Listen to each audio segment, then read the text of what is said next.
very beautiful in my village, most of them. I loved sleeping. We didn't have alarms on those days. But I have my sister. She has a special way of waking me up. She will roll up the paya. Paya is made of grass. And myself and my brother sleep on this small carpet made of grass. Some nights rain straight away come through the roof, through the leaking roof. Water drops falls on our legs and cheek. But we don't complain.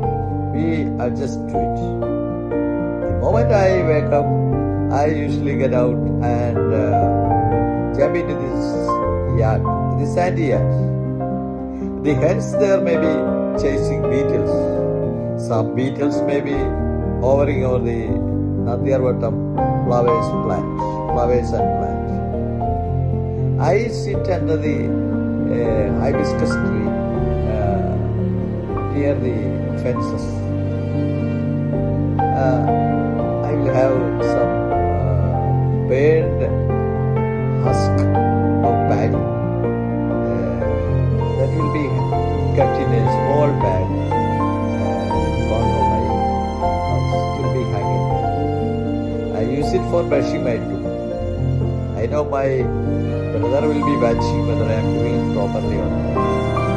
If I not doing it, he will run into my father or brother. Naturally, I will be getting scolded. I love touching the centripedes. They will be crawling near me in the soil. It is funny to see them curling up. I love disturbing them. The most beautiful sound I remember many days is my father calling me, "Koche, let us go." He is calling me to go to tea shop. That is musical to me. That is the most beautiful sound I remember. I cherish it. Going to the tea shop. So going to the tea shop.